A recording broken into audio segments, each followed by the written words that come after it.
الو. ايوه يا فوزيه. ايه يا حبيبتي؟ مالي؟ طب اهدي اهدي يا فوزيه، اهدي يا عمية. بتأكلي وبتشربي والنادي والتمرين والمذاكرة والمدرسين. جبتيله ايه؟ اه. اه. طب هو عمل ايه كل ده؟ يا حبيبتي اهدي اهدي. قال ايه؟ قال لصاحبه ايه؟ يا نهار ابيض.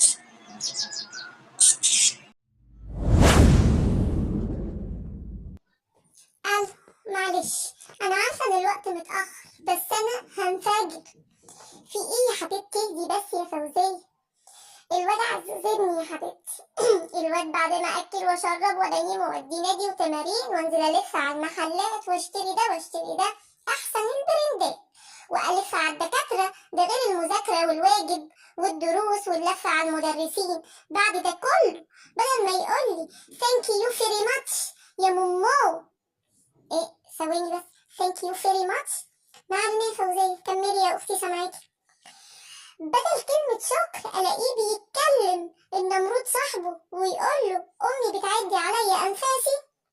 طيب وانتي يا فوزية زعلانة إنه قال له أمي بدل ماما، ولا بس زعلانة من إيه عشان أفهم؟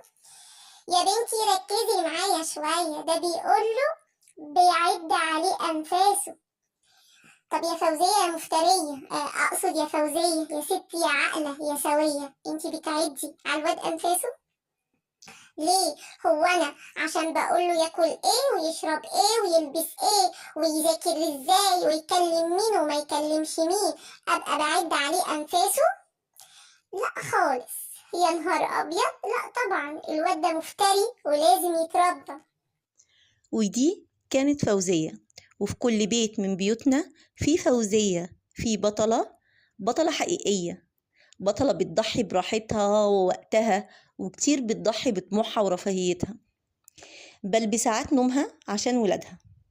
بتعمل لهم كل حاجة حرفيا، اللي المفروض تعمله واللي مش مطلوب منها تعمله. وخدوا بالكم، اللي مش مطلوب منها تعمله واللي مش المفروض عليها ان هي تعمله بيبقى اكتر بكتير. لو كل فوزية عملت اللي مطلوب منها وبس، البيوت هترتاح وهي كمان هترتاح، هيتشيل كتير من على كتافها، هتبقى أهدى وعندها وقت لنفسها، ووقتها البيوت هتهدى والعصبية هتقل. طب تعالوا كده نسأل نفسنا سؤال، احنا عايزين ايه من ولادنا؟ الطفل لما بيتولد بيحتاج فترة حضانة كبيرة، أكبر فترة حضانة لكائن بشري 2 سنين. لو شفنا أي كائن آخر زي الطيور مثلا، هتلاقي فترة الحضانة بتاعتهم بتبقى صغيرة جدا، يا دوبك الوالدين بيطعموهم الأكل فترة بسيطة، بعدين بيعلموهم الطيران وشكرا على كده. نيجي بقى للإنسان، بيحتاج لفترة طويلة اعتماده الكلي على أبوه ومامته. بس الإنسان كائن متميز، هو عبارة عن روح وإرادة حرة، كمان هو بيحمل خصائص وراثية وذهنية ونفسية بيورثها عن باباه ومامته، بيعيش في بيئة ذات معطيات محددة بتأثر فيه، وبيمر بأحداث حياتية خاصة بيه. نبسط أكتر، كل طفل أشبه بحالة خاصة مميزة عن غيره حتى لو توائم. كل إنسان له كيان قائم بيه، هو مكون من روح ومن إرادة، ومكون من جينات بتحمل خصائص وراثية عن الجدود، بس برضو البيئة بتأثر عليه وهو بيأثر فيها وبتأثر في شخصيته، بس كل تأثير مختلف من إنسان للتاني.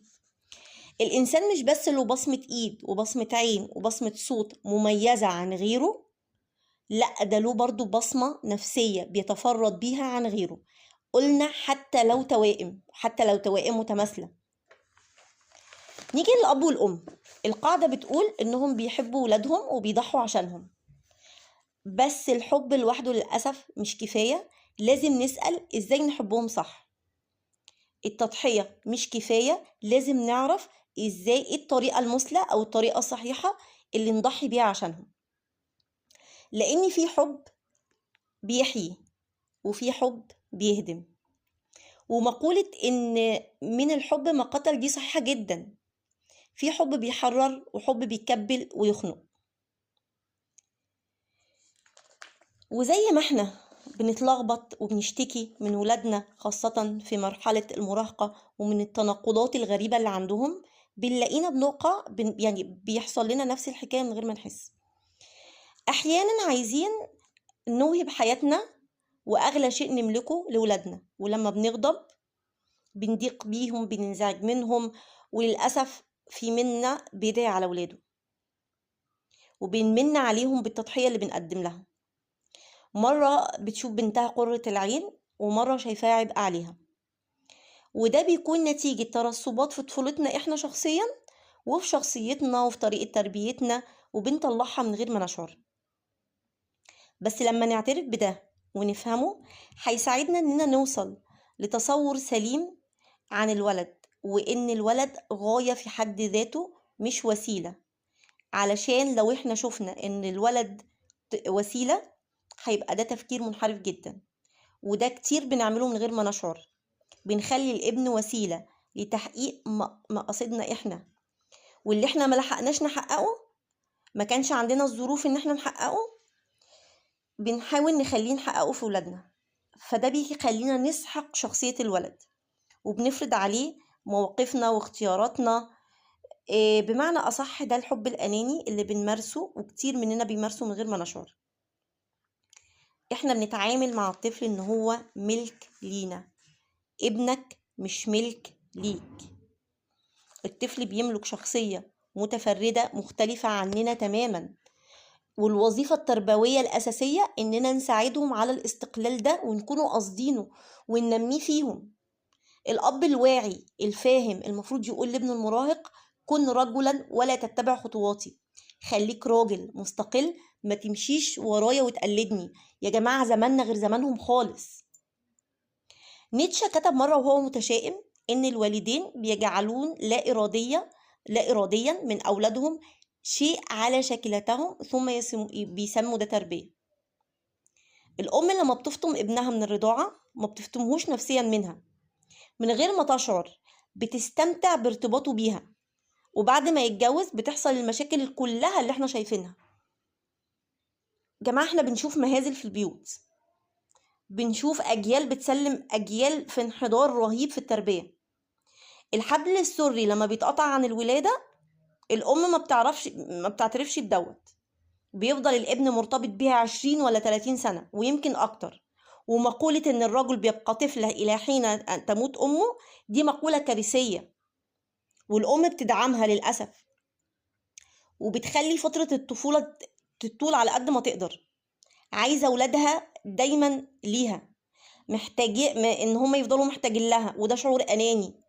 ليه؟ لأن الأم اتعاملت غلط من الأول، لغت نفسها، لغت احتياجاتها، لغت طموحها، لغت شخصيتها، وفضلت بس من شخصية الأم من شخصيتها إن هي أم، وإن التضحية بلا حدود. لأ، ده أنت بتجني على ولادك. بتبقى محتاجة في المقابل إن ولادها مربوطون بيها طول العمر حتى بعد ما يتجوزوا ويخلفوا. محتاجة تحس إن الابن بيشكرها فيجيب لها خدامة تخدمها، مراته تبقى خدامة ليها، تبقى لها كلمة على ولاده، أسمي دوت إيه وما سميش إيه. ده إحنا بنشوف العجب.